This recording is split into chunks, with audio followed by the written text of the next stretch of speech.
Shalom sejahtera di dalam kasih Tuhan Yesus Kristus. Pagi hari ini sukacita sekali saya bisa menyampaikan pemberitaan firman Tuhan untuk bersama-sama kita nikmati di dalam acara ratapan mempelai pada hari yang kedua. Saudaraku yang dikasihi Tuhan Yesus, sebetulnya sejak saya datang kemarin itu saya sudah merasakan satu urapan Roh Kudus yang luar biasa di tengah-tengah suasana kompleks ini. Kemudian tadi malam ketika doa semalam suntuk juga saya merasakan sesuatu yang luar biasa. Itu Roh Kudus benar-benar hadir, dan saya melihat malaikat-malaikat hadir menjadi saksi untuk kegerakan kita saat ini. Saudara yang dikasihi Tuhan, kemudian saat tadi malam ketika sembahyang semalam suntuk yang pertama, itu saya dibukakan mata hati saya melihat dari kuasa tempat yang maha tinggi bahwa ketika gereja jemaat Tuhan itu meratap dengan ratapan yang sungguh-sungguh, seperti tema kita kali ini adalah ratapan mempelai. Kemudian saya diingatkan ketika bangsa Israel itu meratap, kemudian dijawab Tuhan dengan dimunculkannya tokoh Musa. Saudaraku yang dikasihi Tuhan Yesus, jadi ratapan itu, saudaraku, itu akan membawa kita kepada satu kelepasan, satu eksodus. Kemudian ratapan mempelai yang kita kerjakan saat ini berawalnya dari Wahyu pasal yang ke-8 sebetulnya, ketika sunyi senyap setengah jam di surga. Kemudian puncaknya itu nanti di Wahyu pasal 12 ayat yang kedua. Sudah, jadi ratapan mempelai itu durasinya juga cukup agak panjang ya saudaraku, tidak durasinya pendek saudaraku, tapi panjang.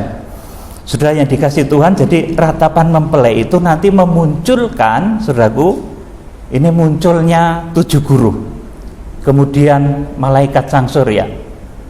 Saya juga heran, di dalam kitab Wahyu ini justru pertama yang dikenalkan oleh Tuhan kepada jemaatnya itu bukan malaikat sang surya, tetapi 7 guru dahulu. Perhatikan baik-baik, di sini ada satu rahasia. Dalam kitab Wahyu pasal 1 itu yang pertama ditunjukkan oleh Tuhan, ditunjukkan dengan tangan kanannya, itu justru bukan malaikat sang surya, tapi 7 guru dulu. Saudara, kenapa demikian saudaraku? Ini nanti ada rahasianya yang akan saya jelaskan. Jadi kalau ratapan pada zaman Israel itu Keluaran pasal 3, tepatnya ayat 7, bangsa Israel itu meratap karena penindasan begitu penat. Saudaraku, akhirnya Tuhan menjawab dengan dimunculkannya tokoh Musa yang akhirnya bisa membawa Israel itu eksodus, mendapatkan satu kelepasan. Kemudian di akhir zaman ini, saudaraku, ratapan mempelai ini akan memunculkan, saudaraku, tokoh-tokoh yang di dalam Alkitab, dalam kitab Wahyu khususnya ini disebut sebagai 7 guru dan malaikat sang surya. Saudara, ketika tadi malam roh saya dibawa oleh Tuhan, saya mendengarkan lantunan bahasa roh yang begitu indah, luar biasa. Saya itu guyu, saudaraku, karena bahasa roh saudara itu artinya macam-macam. Saudaraku, saya jadi mengerti bahasa rohnya Pak Rusman itu problemnya seperti apa. Tuhan kasih tahu. Bu Christine yang pimpin di dalam sembahyang itu saya ngerti. Saudaraku, seperti apa beban yang ada di dalam hatinya untuk segera bisa menyongsong kedatangan Tuhan. Betapa beratnya mempelai ini dalam menanti masa penantian untuk kegenapan janji Tuhan. Saudara, saya mengerti saudaraku. Saya itu guyu karena macam-macam saudaraku. Ratapannya Pak Rusman itu beda dengan ratapannya Bu Christine? Saudaraku, betul. Dengan Pak Rudi yang di sebelah saya itu bahasa rohnya macam-macam, tapi saya tangkap itu artinya beda-beda. Tapi saudaraku, di dalam semua perbedaan itu, masalahnya Pak Rusman, masalahnya mungkin Bu Sondang, kemudian Pak Rudi, itu memang beda-beda. Tapi semua itu proses di dalam kita meratap supaya nanti dimunculkan tokoh-tokoh akhir zaman yang pada akhirnya bisa membawa kita kepada Exodus. Saudara, kemudian di Wahyu pasal yang ke-8 tadi malam ketika juga ada sunyi senyap, nggak ada setengah jam, yaitu itu 20 menit kira-kira ya saudaraku. Itu kalau di surga itu Wahyu pasal 8 ayat 1. Saya mohon Pak Rudi membacakannya. Wahyu pasal 8 ayat 1. Iya. Dan ketika anak domba itu membuka meterai yang ketujuh, maka sunyi senyaplah di surga, kira-kira setengah jam lamanya. Amin. Cukup. Saudara, jadi memang ada saat kita memeditasikan firman Tuhan. Jangan saudaraku bahasa roh terus saudaraku, karena bahasa roh itu memang ada gunanya. Seperti saya tangkap tadi dari bahasa rohnya, semua yang ada di situ saya bisa mengerti. Saudaraku, betapa ratapannya itu saudaraku, penderitaan, tantangan untuk menjadi mempelai itu begitu berat. Saudaraku, saya bisa menangkap akan hal itu saudaraku. Dulu ratapan itu pula yang membuat Tuhan itu hatinya terketuk sampai mengutus Musa untuk menjadi pemimpin Exodus pada saat itu. Saudaraku, setelah ratapan itu saudaraku, kemudian ada sunyi senyap setengah jam lamanya. Saudaraku, sunyi senyap ini ya kalau di Alkitab ini merupakan gambaran dari persekutuan antara Tuhan Yesus Kristus yang memeteraikan. Ibaratnya begitu, ini bahasa dewasa ya saudaraku, saat terjadinya persekutuan intim antara mempelai pria dan mempelai wanitanya, itu nggak perlu lama-lama, setengah jam itu sudah bagus. Saudaraku, itu bahasa dewasa ya. Jadi sunyi senyap setengah jam saat kita memeditasikan apa yang kita naikkan, apa yang kita ratapkan kepada Tuhan, kemudian akan ada sunyi senyap, saudaraku. Dan setelah itu saudaraku, apa yang terjadi nanti setelah kita melakukan ratapan mempelai ini? Kalau terjadi suatu goncangan-goncangan di alam raya, mungkin di belahan Eropa, Amerika, ataupun mana saja di bumi ini, sudah jangan terkejut, karena ini merupakan satu kegenapan yang harus terjadi. Saudara, kita akan baca, Pak Rudi baca lagi ayat 2 dari Wahyu pasal 8 ayat 2 ya. Wahyu ya. Lalu aku melihat ketujuh malaikat yang berdiri di hadapan Allah, dan kepada mereka diberikan 7 sangkakala. Amin. Sampai di sini. Jadi dari ratapan mempelai, pergumulan yang begitu pedih, begitu menyayat hati. Di dalam bahasa roh kan saudara nggak ngerti yang sedang ditangiskan mungkin sama orang yang di sebelah saudara itu apa, kan nggak ngerti. Tapi bagi orang yang memiliki karunia menerjemahkan bahasa roh akan ngerti. Oh ini randu duit, sudah ngerti saudaraku. Oh ini loro pengen sembuh, sakit ginjal. Oh ini nggak bisa jalan pengen sembuh. Ratapannya itu beda-beda saudaraku, untuk supaya jemaat-jemaat itu nanti terprogram menjadi mempelai dan sehat sampai Tuhan Yesus datang. Amin. Ya, jadi ini yang merupakan saudaraku ratapan mempelai itu nanti akan pertama ini kemudian akan memberikan kuasa mandat kepada 7 guru yang di sini disebut, lalu aku melihat ke-7 malaikat yang berdiri di hadapan Allah, dan kepada mereka diberikan 7 sangkakala. Saudaraku, kalau saudara kita semua bersatu di dalam urapan Roh Kudus yang sungguh-sungguh meratap seperti ini, maka amanat penghukuman seperti 7 sangkakala ini akan dicurahkan, dan apa yang menjadi kerinduan kita untuk menjadi pelaksana dari kegenapan kitab Wahyu akan segera bisa terjadi. Saudaraku, jadi yang pertama ini akan memunculkan, saudaraku, pemberian amanat dari Tuhan kepada tokoh-tokoh yang ditunjuk untuk melakukan satu kegerakan-kegerakan yang besar yang mampu mengguncang alam raya. Saudaraku, kemudian yang kedua ini juga malaikat sang surya muncul. Saudaraku, ayat yang ketiga dan selanjutnya Pak Rudi bacakan, Wahyu pasal 8. Seorang malaikat lain, dan ia pergi berdiri dekat mezbah dengan sebuah pedupaan emas, dan kepadanya diberikan banyak kemenyan untuk dipersembahkan bersama-sama dengan doa semua orang kudus di atas mezbah emas itu di hadapan takhta itu. Ya, terus. Maka naiklah asap kemenyan bersama-sama dengan doa orang-orang kudus itu dari tangan malaikat itu ke hadapan Allah. Ya. Lalu malaikat itu mengambil pedupaan itu, mengisinya dengan api dari mezbah dan melemparkannya ke bumi. Maka meledaklah bunyi guru disertai halilintar dan gempa bumi. Amin. Cukup.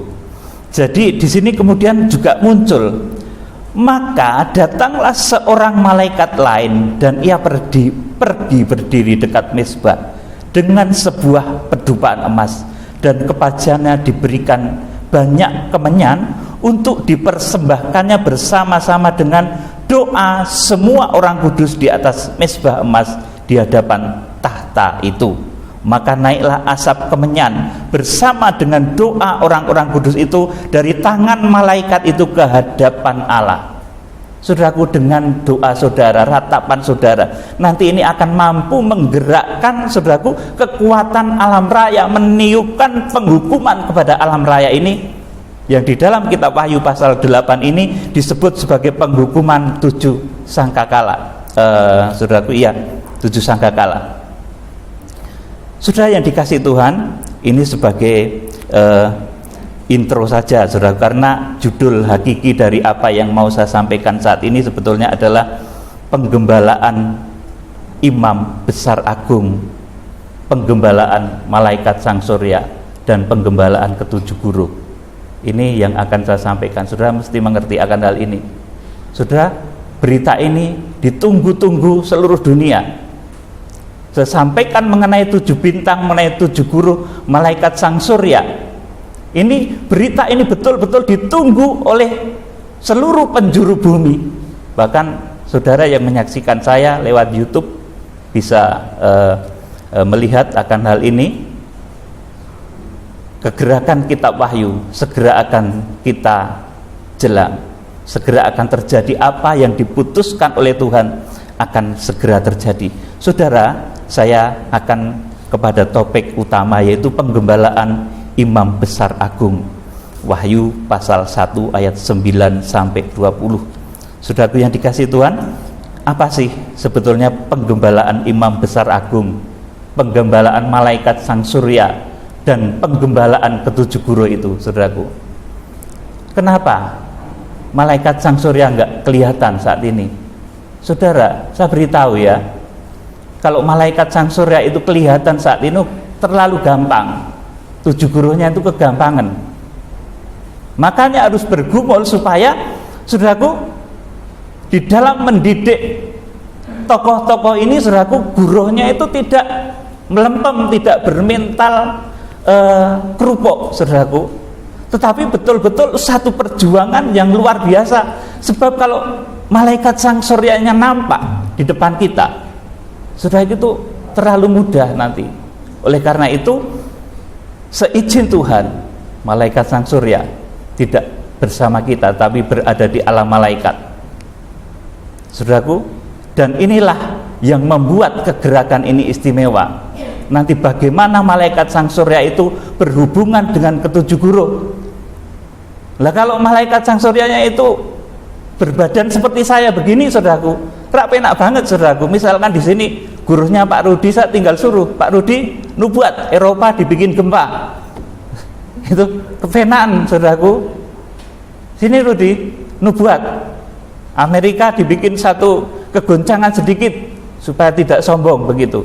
Saudaraku yang dikasih Tuhan, jadi ini memang satu rencana Tuhan supaya, saudaraku, tokoh-tokoh yang terpilih itu betul-betul melalui ujian-ujian yang luar biasa. Saya akan terangkan kepada saudara mengenai hubungan malaikat sang surya kepada 7 guru, kepada saudaraku jemaat-jemaat teristimewa yang tergembala, kepada malaikat sang surya secara langsung maupun saudaraku melalui ke-7 guru. Saudaraku, kita akan membaca dulu Wahyu pasal 1 ayat 9 sampai 20.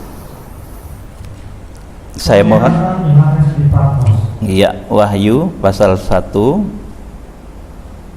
Aku Yohanes, saudara dan sekutumu dalam kesusahan, dalam kerajaan dan dalam ketekunan menantikan Yesus, berada di pulau yang bernama Patmos, oleh karena firman Allah dan kesaksian yang diberikan oleh Yesus.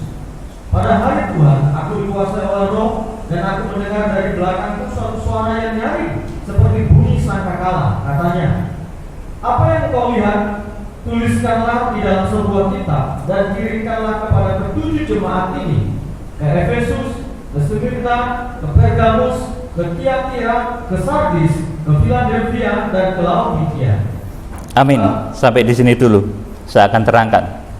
Saudara, Rasul Yohanes ini menulis surat. Ini tentunya yang dituju oleh surat itu adalah manusia. Amin. Yang dituju oleh surat itu bukan malaikat di dimensi gaib.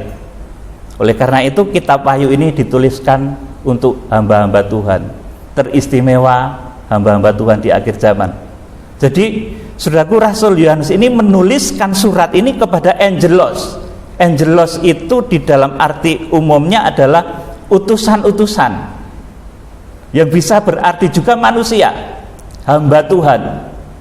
Saudaraku yang dikasihi Tuhan, ayo diteruskan ayat selanjutnya. Lalu aku berpaling untuk melihat suara yang berbicara kepadaku, dan setelah aku berpaling, tampaklah kepadaku 7 kaki dian dari emas. Dan di tengah-tengah kaki dian itu ada seorang serupa anak manusia, berpakaian jubah yang panjangnya sampai di kaki, dan dadanya berlilitkan ikat pinggang dari emas. Terus, kepala dan rambutnya putih bagaikan bulu yang putih petang, dan matanya bagaikan nyala api, dan kakinya mengkilap bagaikan tembaga membara di dalam perapian. Suaranya bagaikan desau air bah. Cukup. Jadi saudaraku, ini Tuhan Yesus Kristus itu di dalam penggembalaannya di akhir zaman. Saudaraku, dia tampil sendiri di tengah-tengah 7 kaki dian emas. Ini mungkin saudara sudah hafal, tapi saya tidak akan menyampaikan sesuatu yang sama. Jadi dengarkan, nanti saudara nggak ngerti. Saudara jangan ngantuk ya. Saya mohon ya, meskipun ya saya juga nggak tidur ya, meskipun saya masuk kamar, tapi saya juga terus baca firman tadi malam itu. Saudaraku, jangan ada tidurnya juga, saudaraku. Jadi saudaraku, di sini saudaraku, Tuhan Yesus tampil sebagai imam besar agung yang langsung memimpin di dalam kegerakan kitab Wahyu. Saudaraku, artinya apa? Tuhan Yesus itu langsung memberikan kuasanya yang nyata. Imam besar agung itu apa tuh saudaraku? Itu imam besar yang sudah melintasi semua langit. Artinya apa? Di dalam penggembalaannya di akhir zaman, Tuhan Yesus ini akan menggembalakan jemaat-jemaatnya itu lintas lautan, lintas benua, bahkan ke seluruh dunia. Karena Tuhan Yesus yang tampil sebagai imam besar agung, kalau dalam Kolose pasal 1 ayat 26 dan 27, ini merupakan rahasia yang tersembunyi dari abad ke abad dan dari turunan ke turunan. Tetapi ini akan terjadinya itu hanya satu ketika, yaitu di dalam kitab Wahyu ini, ketika dia tampil di tengah-tengah 7 kaki dian emas. Jadi pelayanan Tuhan yang luar biasa ini, saudaraku, yang akan menjangkau segala bumi, segala penjuru bumi, melintasi lautan, melintasi samudra, ini saudaraku akan dilaksanakan oleh Tuhan di akhir zaman. Yuk dilanjutkan. Penggembalaan ini akan diberikan kepada siapa? Kita akan baca ayat yang ke-16. Pak Rudi bacakan. Dan di tangan kanannya ia memegang 7 bintang, dan dari mulutnya keluar sebilah pedang tajam bermata 2, dan wajahnya bersinar-sinar bagaikan matahari yang terik. Terus, ketika aku melihat dia, tersukurlah aku di depan kakinya, sama seperti Tetapi ia meletakkan tangan kanannya di atasku lalu berkata, "Jangan takut, aku adalah yang awal dan yang akhir." Langsung ayat 20.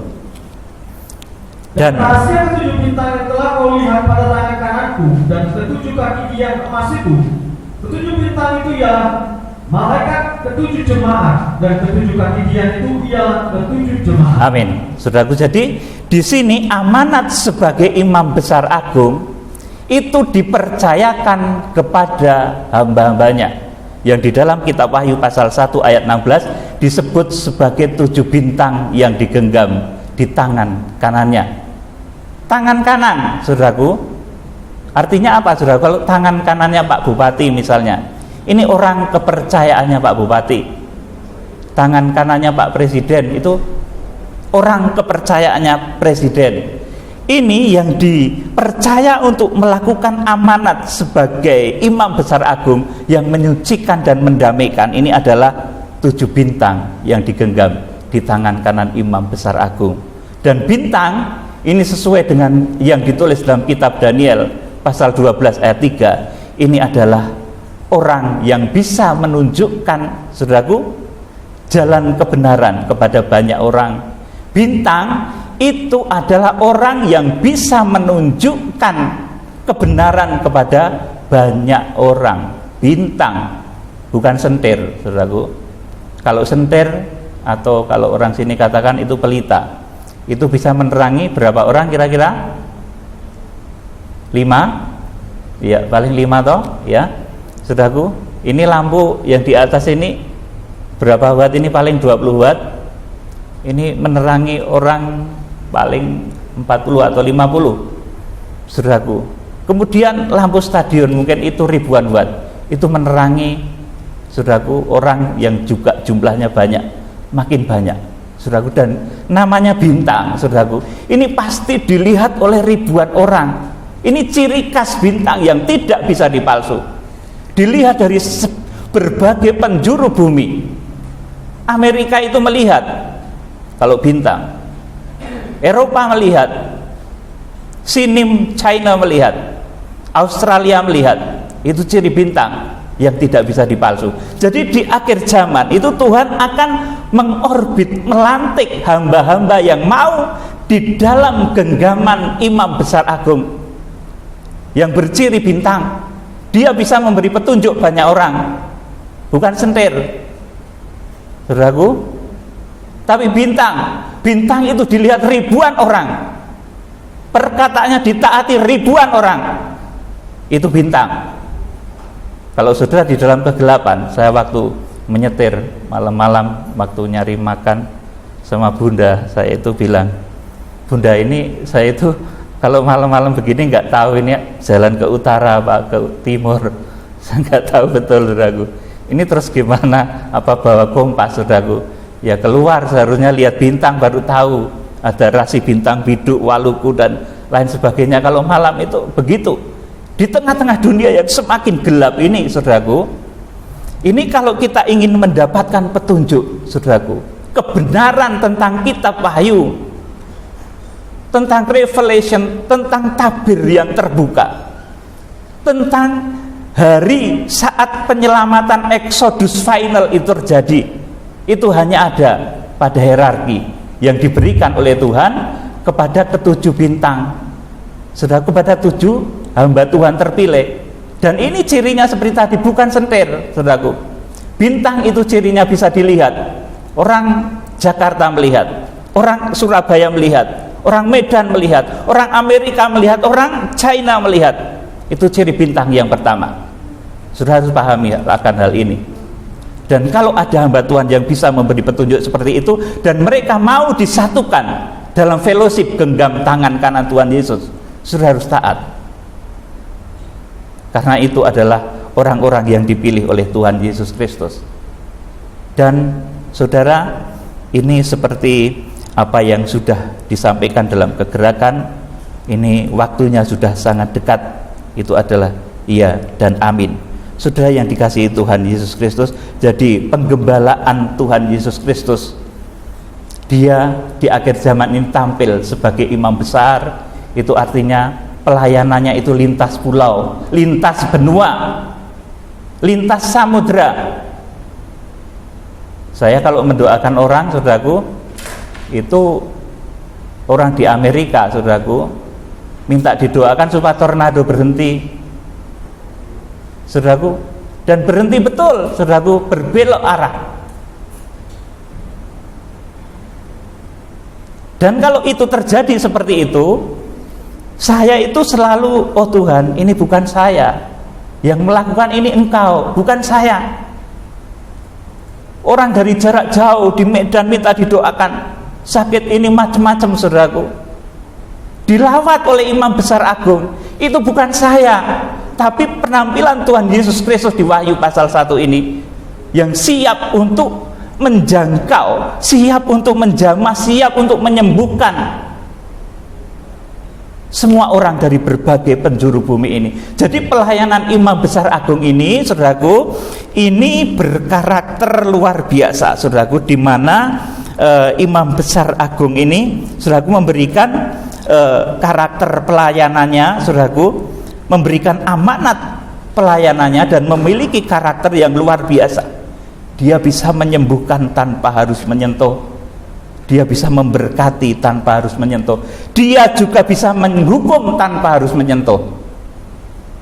Ini kuasa yang diberikan oleh Tuhan kepada ketujuh bintang. Oleh karena itu di dalam ratapan tadi malam saya itu betul-betul, Tuhan, ini ratapan yang luar biasa, nanti akan mampu menggerakkan, saudaraku, kuasa-kuasa langit untuk bergoyang, saudaraku. Dan kita tidak hanya di dalam perkataan saja, tapi nanti akan dibuktikan dengan satu kejadian-kejadian di alam raya yang akan mengikuti apa yang kita kerjakan saat ini. Saudara bisa catat tanggal-tanggal kita melakukan ratapan mempelai ini. Nanti akan terjadi apa-apa di muka bumi, saudara bisa catat. Saudara yang dikasihi Tuhan Yesus Kristus, jadi itu yang pertama, Tuhan Yesus Kristus langsung memimpin satu kegerakan penyucian pendamaian, dan amanat penyucian pendamaian ini diberikan kepada 7 bintang, saudaraku. Dan saya heran, tanya sama Tuhan, ini kenapa kok malaikat sang surya di Wahyu pasal 1 ini belum ditunjukkan, Tuhan? Kenapa tidak ditunjukkan? Padahal, saudaraku, malaikat sang surya itu perannya begitu dominan. Dalam bahasa Jawanya tadi malam saya diterangkan itu ngulowentah ketujuh guru. Di dalam mendidik ketujuh guru itu dia sangat intens. Tetapi saudaraku, ketika kitab Wahyu digenapi, justru yang pertama harus tampil itu kenapa bintang? Kenapa enggak langsung malaikat sang surya? Ini menggenapi Mika pasal 5 ayat 4 sampai 5. Mika, kitab Nabi Mika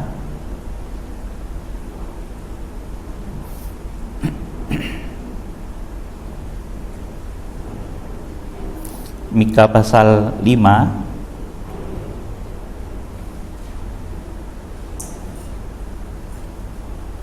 ayo dibaca Pak Rudi, ayat 4 dan ayat 5. Maka ia akan bertindak dan akan mengembalakan mereka dalam kekuatan Tuhan, dalam kemegahan nama Tuhan Allahnya. Mereka akan tinggal tetap, sebab sekarang ia menjadi besar sampai ke ujung bumi. Terus Dan dia menjadi damai sejahtera. Apabila Asur masuk ke negeri kita, dan apabila ia menginjak tanah kita, maka kita akan membangkitkan melawan dia 7 gembala, bahkan 8 pemimpin manusia. amin. Saudara, di sini yang ditampakkan dahulu siapa, saudaraku? 7 gembala. Kemudian 8 pemimpin manusianya belakang.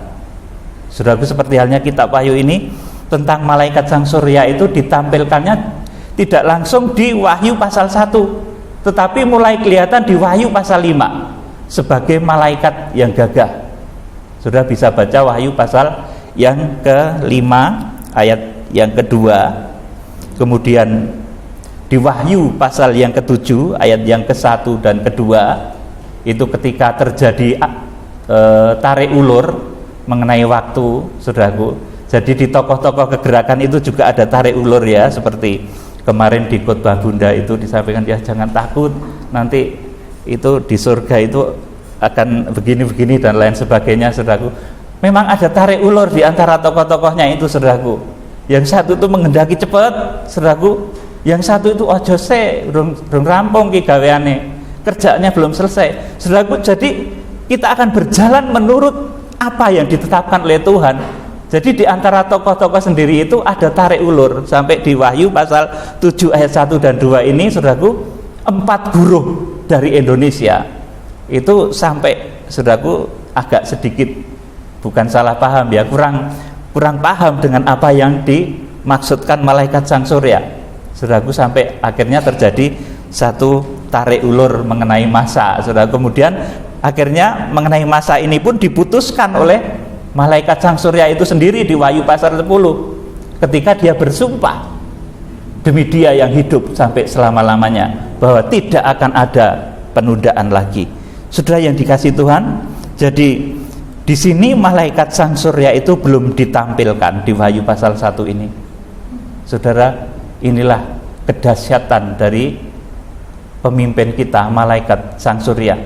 Saudara, kalau melihat film-film orang-orang sakti, ya ini filsafat dunia ya, jangan dianggap sebagai satu pelajaran yang penting, tapi ini filsafat dunia, orang-orang sakti dunia seperti Prabu Siliwangi dan lain sebagainya, itu dia punya guru itu yang nggak kelihatan.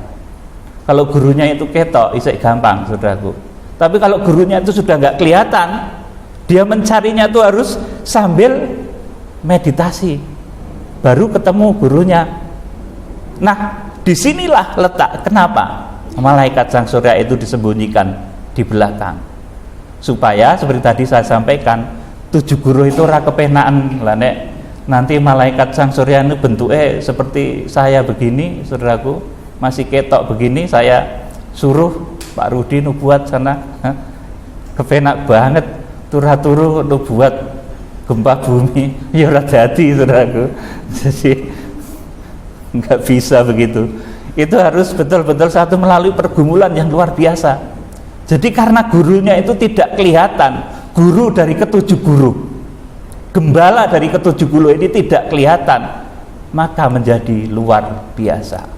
Saudara yang dikasihi Tuhan, ini seperti yang dinubuatkan dalam Mika pasal 5 ayat 4-6 tadi yang sudah dibacakan tadi. Kemudian kitab Wahyu juga memunculkan malaikat sang surya ini baru di Wahyu pasal yang ke-5 ayat 2 sebagai malaikat yang gagah, Wahyu pasal 7 ayat 1 dan 2 itu sebagai malaikat yang membawa meterai yang hidup. Kemudian di Wahyu pasal 10 ayat 1 sampai ke 6 ini, saudaraku, sebagai malaikat yang luar biasa yang menggembalakan ke-7 guru. Saudara, kita akan baca Wahyu pasal 10.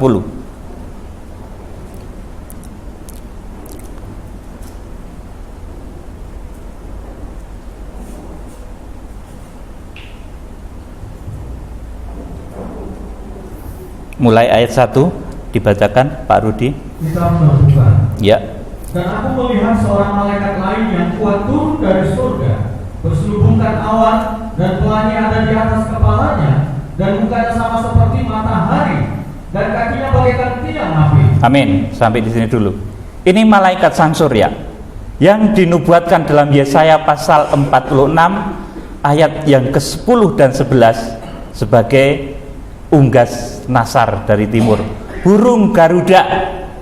Ada yang membantah, itu kan ayit, ya orang sana itu nggak bisa bilang manuk Garuda, sehingga memang Jawa, memang ayit, ya, memang ayit itu artinya burung buas, sudah burung buas dari timur.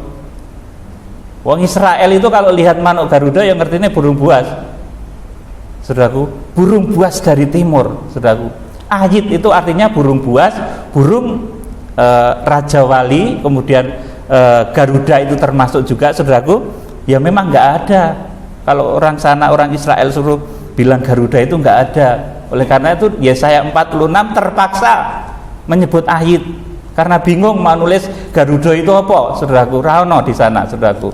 Jadi disebut ayit. Ini sudah benar. Alkitab menulis seperti itu.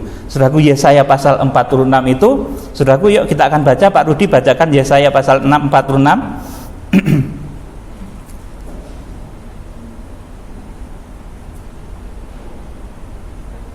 Ayat sebentar. Ayat yang ke-10 dan 11. 9 sekalian, mulai dari ayat 9. Ingatlah hal-hal yang dahulu dari sejak purbakala, bahwasanya akulah Allah dan tidak ada yang lain. Akulah Allah dan tidak ada yang seperti aku, yang memberitahukan dari mulanya hal yang kemudian, dan dari zaman purbakala apa yang belum terlaksana. Yang berkata, keputusanku akan sampai dan segala kerjaku akan kulaksanakan. Yang memanggil burung buas dari timur, dan orang yang melaksanakan putusanku dari negeri yang jauh. Aku telah mengatakannya, maka aku hendak melangsungkannya. Iya, terus? Aku telah merencanakannya, maka aku hendak melaksanakannya. Amin. Saudaraku, di sini burung buas ini ditulis dalam bahasa aslinya sebagai ayit. Ayit itu arti secara jasmaninya artinya memang burung buas. Saudaraku, jadi burung buas. Tapi sebetulnya apa yang saudaraku dilihat dimaksud dalam Yesaya itu sebetulnya manuk garuda. Tapi kalau orang dijelaskan secara demikian memang masih sulit. Jadi kita perlu memahamkan kepada orang-orang yang seperti itu. Kita perlu bersabar. Orang sana tidak bisa bilang manuk garuda, bilangnya ya ayit itu tadi. Saudaraku, jadi ini tokoh malaikat sang surya yang di dalam Wahyu pasal 10, saudaraku, ayat 1 sampai ke 3. Ini saudaraku turun dari surga, berselubungkan awan dan pelangi ada di atas kepalanya, dan mukanya sama seperti matahari dan kakinya bagaikan tiang api. Dalam tangannya ia memegang sebuah gulungan kitab kecil yang terbuka. Ia menginjakkan kaki kanannya di atas laut dan kaki kirinya di atas bumi. Amin. Saudaraku, jadi malaikat sang surya ini yang mengerti detail kronologis tentang kitab Wahyu. Dan ini kemudian saudaraku diserahkan pemberitaan ini kepada para guru, saudaraku, pada 7 guru. Jadi pemberitaan kitab Wahyu ini saudaraku diberikan amanatnya, saudaraku, ini kalau secara umumnya oleh Tuhan Yesus Kristus, tetapi secara khusus yang gulawentah, yang mendidik ke-7 guru ini adalah malaikat sang surya. Saudaraku, jadi ini betul-betul luar biasa kalau dalam Wahyu pasal 5 disebut sebagai malaikat yang gagah. Ayo kita akan baca ayat 3 Wahyu pasal 10. Pak Rudi, ya bolak-balik ayat Yesaya kitab Wahyu. Ayat 3 Wahyu. Dan ia berseru dengan suara nyaring sama seperti singa yang mengaum. Dan sesudah ia berseru, ke-7 guru itu memperdengarkan suaranya. Ayat 4. Dan sesudah ke-7 guru itu selesai berbicara, aku mau menuliskannya. Tetapi aku mendengar suatu suara dari surga berkata, meteraikanlah apa yang telah dikatakan oleh ke-7 guru itu, dan janganlah engkau menuliskannya. Amin. Saudaraku, jadi di sini, dan ia berseru dengan suara nyaring sama seperti singa yang mengaum. Dan sesudah ia berseru, ke-7 guru itu memperdengarkan suaranya. Jadi ke-7 guru ini adalah penerus, saudaraku, bicara dari malaikat sang surya, dari Satrio Piningit. Makanya dipingit, seperti kemarin disampaikan, tidak langsung muncul seperti 7 guru. Kalau 7 guru itu langsung muncul di Wahyu pasal 1, begitu kegerakan mulai.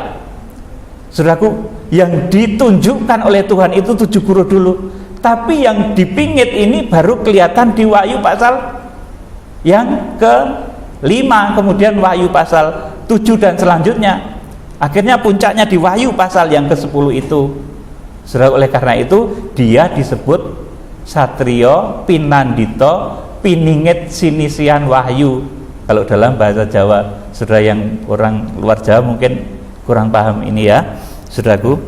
Jadi artinya itu merupakan tokoh yang disembunyikan oleh Tuhan, yang nanti kedatangannya akan membawa, saudaraku, berita keselamatan, yang kedatangannya nanti akan membawa berita eksodus final Dan saat Exodus final inilah yang disebut di dalam kitab Wahyu pasal 10 ayat yang keempat ini, meteraikanlah apa yang dikatakan oleh ketujuh guru itu, jangan engkau menuliskannya mengenai hari H Exodus final.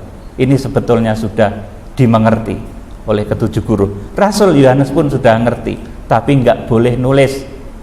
Saudaraku, dan ini hanya disampaikan nanti satu ketika dia, Satrio Piningit atau malaikat sang surya, malaikat si burung Garuda itu nanti bersumpah demi dia yang hidup sampai selama-lamanya bahwa tidak ada penundaan lagi.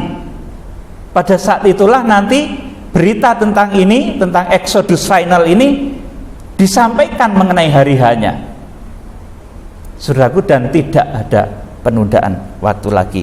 Saudaraku, jadi meskipun malaikat sang surya ini tokoh yang luar biasa, tetapi juga rendah hati, sekalipun dia yang dipercaya gulawentah atau menggembleng ketujuh guru itu di alam nyata maupun di alam malaikat, saudaraku, tetapi dia baru ditunjukkan oleh Tuhan di Wahyu pasal 5. Oleh karena itu, saudaraku, sejak dulu kitab Wahyu ini sudah mulai dibukakan, saudaraku, tetapi saudaraku, kita menunggu munculnya Satrio Piningit ini, saudaraku. Dan nanti yang akan menjadi pelaksana dari kegerakan kitab Wahyu ini tentunya melalui ketujuh guru, melalui orang-orang yang dipercaya oleh Tuhan menjadi tangan kanannya. Dan kenapa hubungan antara tujuh guru dengan malaikat sang surya ini, saudaraku, seperti ini, seperti singa mengaum dan seperti guru? Ya seperti tadi saya sampaikan, kalau malaikat sang surya itu berbentuk manusia seperti kita, itu kepenaan, saudara, nanti kurang pergumulan, terlalu penak. Lah nanti karek nyuruh, saudaraku, ayo metere pertama dibuka, saudaraku, ya penak banget nanti, saudaraku. Ya paling tidak ya seperti itu tadi. Kalau misalkan Prabu Siliwangi itu mau ketemu gurunya, dia semedi dulu, doa sungguh-sungguh bergumul baru ketemu. Tetapi kalau nggak gitu nggak bisa, saudaraku. Oleh karena itu malaikat sang surya ini tokoh yang betul-betul luar biasa, tetapi disembunyikan oleh Tuhan. Saudaraku yang dikasih Tuhan, jadi ini satu pemberitaan yang cukup sederhana, tetapi ada beberapa poin yang saya akan sampaikan, bahwa pelayanan kita di akhir zaman ini pelayanan imam besar agung, di mana yang menyertai kita itu tangan Tuhan sendiri. Saudara berada di sini, tetapi melalui kegerakan kitab Wahyu ini kita bisa menjangkau bangsa-bangsa yang di Amerika, yang di China, yang di Australia, yang di Eropa, itu bisa kita jangkau dengan pelayanan imam besar agung. Saudaraku, seperti halnya yang ditulis dalam saudaraku kitab Ibrani, bahwa Ibrani 4 ayat 14 sampai 16,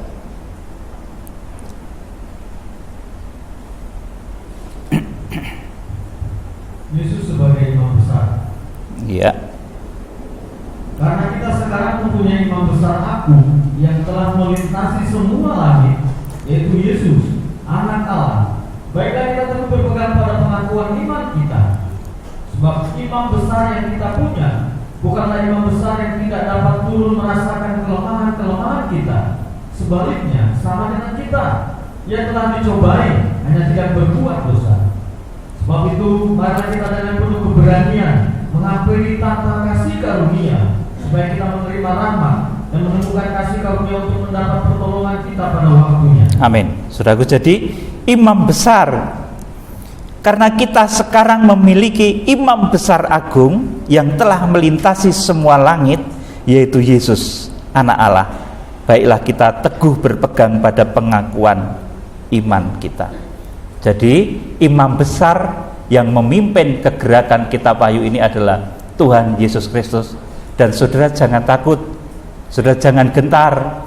Sebentar lagi kitab Wahyu akan digenapi. Meskipun malaikat sang surya itu tampilnya belakangan, ya sing sabar sedikit, ya nanti akan ada 7 guru yang akan membawa saudara kepada pemberitaan-pemberitaan yang akan membangun saudara, yang akan membangun kita semua, sambil menunggu munculnya Satrio Pinandito Piningit itu, saudaraku, malaikat si unggas nasar, malaikat burung Garuda yang dinubuatkan dalam Yesaya pasal 46 ayat yang ke 10 sampai 11 tadi. Saudara, kita akan cukup sampai di sini, kiranya menjadi jelas mengenai penggembalaan di akhir zaman. Penggembalaan malaikat sang surya itu adalah gembalanya ketujuh guru, dan ketujuh guru itu, saudaraku, akan melaksanakan pekerjaan-pekerjaannya di akhir zaman dengan kuasa yang luar biasa. Ketika saudara mau menyembah, mau meratap, justru saat-saat itulah, saudaraku, kepada tokoh-tokoh itu dipercayakan amanat 7 sangkakala. Ayo ayat terakhir, saudaraku, Wahyu pasal 8, saudaraku. Ya maaf, ini saya jadi teringat Wahyu pasal 8. Wahyu pasal 8 ayat 1 dan 2 diulangi Pak Rudi, saya mohon. Meterai yang ketujuh. Iya. Dan ketika anak domba itu membuka meterai yang ketujuh, maka sunyi senyaplah di surga kira-kira setengah jam lamanya. Lalu aku melihat ketujuh malaikat yang berdiri di hadapan Allah, dan kepada mereka diberikan 7 sangkakala. Amin. Saudaraku, jadi ratapan-ratapan saudara ini nanti yang akan membuat tokoh-tokoh itu hadir dan diberikan kuasa untuk menghukum bumi dengan penghukuman-penghukuman yang datang dari Tuhan. Saudaraku, lewat ratapan saudara yang nanti puncaknya adalah Wahyu pasal 12 ayat 2. Wanita itu sedang mengandung dan dalam keluhan dan penderitaan hendak melahirkan. Ia berteriak kesakitan. Akhirnya Wahyu pasal 12 ayat 5 dan Wahyu pasal 12 ayat yang ke-6, itulah saat-saat nanti penyelamatan itu terjadi. Bahasanya Exodus final. Itu macam-macam nanti artinya, saudaraku. Orang dunia itu mengenal dengan rapture. Kita kenal dengan penyelamatan bahtera akhir zaman. Kadang saya menyebutnya dengan harpazo, saudaraku. Saat itulah yang diberitakan oleh bintang Tuhan, saudaraku, yaitu lahirnya anak laki-laki. Kalau dulu yang menjadi petunjuk itu adalah bintang Bethlehem, itu ke arah mana Tuhan Yesus lahir di akhir zaman, maka ketujuh bintang ini yang akan membawa petunjuk jemaat-jemaat akhir zaman kepada pemberitaan kitab Wahyu yang benar. Kiranya Tuhan Yesus Kristus memberkati. Kita akan menyambut perjamuan kudus. Kita pujikan terima kasih Tuhan seperti yang tadi.